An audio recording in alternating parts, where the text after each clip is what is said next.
Okay, so we've talked about volcanoes, what they are, what the different types are, and what types of eruptions they can have. What we need to look at, and probably the more interesting part maybe for you, is the hazards from volcanoes. What is it that comes out of volcanoes that are dangerous? We're going to put most of our focus of this discussion on the 1980 eruption of Mount St. Helens. And the reason why we're going to do that is that eruption produced almost all of the hazards that we're going to talk about today. So here we go. I know none of you were around in 1980, but your parents probably know about this. Mount St. Helens is located in Washington State. And in 1980, 3 months before it erupted, it showed lots of signs that an eruption was imminent.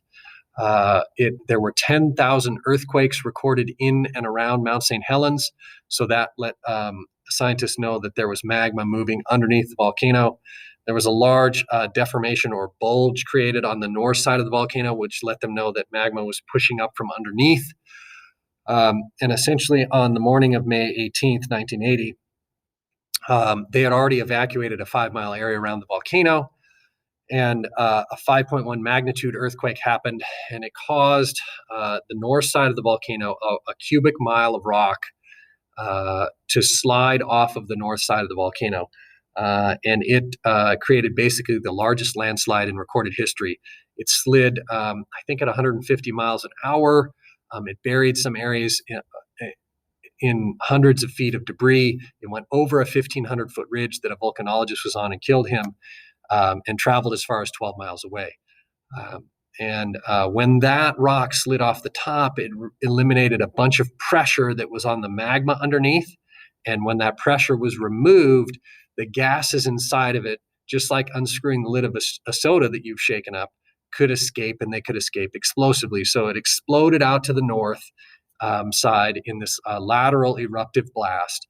And then it developed into a column of ash 15 miles into the Earth's atmosphere in just 15 minutes. So this eruption went very quickly once it started.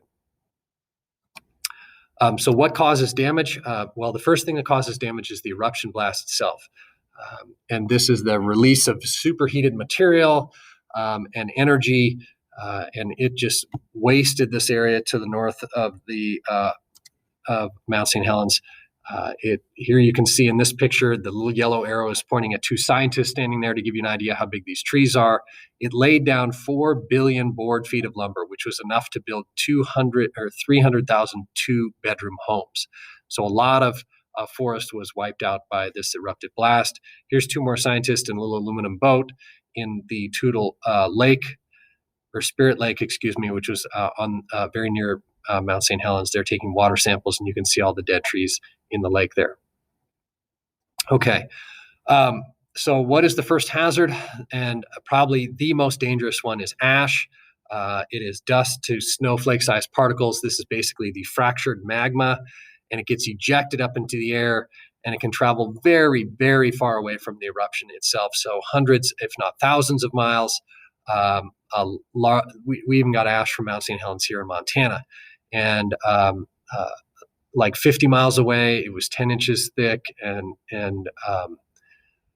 100 miles away, they had an inch, and 300 miles away, they had a half inch of ash. So it has a large effect. It's not good for you to breathe. It gets in engines and stops them from working if it's a car or a plane. And if you get enough of it, it can collapse roofs or lead to another hazard that we call lahars. When I was a kid growing up in Portland, when this happened, we watched the ash cloud develop, and then it started raining down. We had to wear masks. We had to sweep it out in piles into the next to the curb, and then the city came and picked it up, and I don't know where they took it to. You can still put a shovel in the ground at my parents' house and find that layer of ash in the ground. And the Postal Service asked people, just please stop mailing ash to your friends, because it's leaking out of the envelopes and it's jamming up our machinery. So it was a weird time, and I'm sure your parents can share stories like that as well.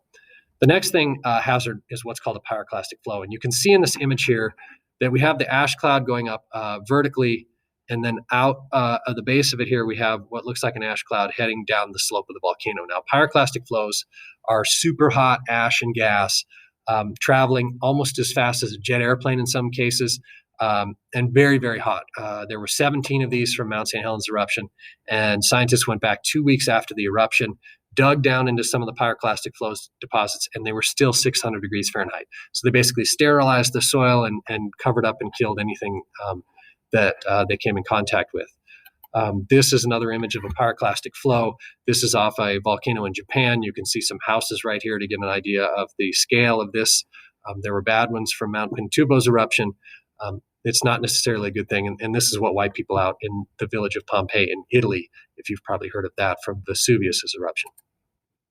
Okay, so here's an image of an area near Mount St. Helens prior to the 1980 eruption, and here's an image of the area after the 1980 eruption. So you can see how drastically the volcanic eruption altered that area. Oops. So the next hazard is what's called a lahar. And a lahar, what happens in this case is you have a lot of heat from the eruption itself. And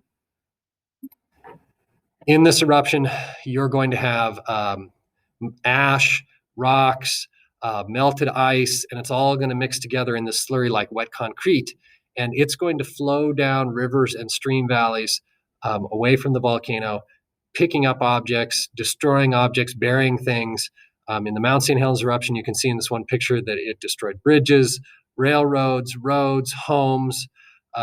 It wiped out a lot of stuff. Anything that was kind of near a river valley. This video that you're looking at is from Indonesia, from a lahar in Indonesia. And you can see as it gets closer and closer, this is not something you'd want to jump in and swim around in. It's basically rocks and a lot of debris just rolling along. It's devastating, but it doesn't travel very far from the volcano itself. Okay, our last hazard is the one you are most familiar with, which is, of course, lava flows. And lava flows are rivers of melted rock coming out of the volcano. So in this image, you can see a lava flow. You can see another lava flow moving in between a scientist and a house in Hawaii. Just an interesting thing. The reason why I saved this one for last is there was no lava flows from the Mount St. Helens eruption. It doesn't have basaltic magma, so it doesn't produce lava flows like this. Typically, we're talking about Hawaii or different areas to do that. Okay, so what are some specifics of how volcanoes cause damage? Well, you're going to fill this out in the information here, and what you need to know is the eruption blast, pyroclastic flows, lahars and lava flows. Those things generally affect areas close to the volcano or right around the volcano itself, not very far away from it. Ash is probably the worst hazard because it can affect huge areas all around and far away from the volcano itself, hundreds of miles away. And the least deadly one is actually lava flows because they move so slow. You can walk faster than they go. Less than 10 people have died from lava flows in recorded history.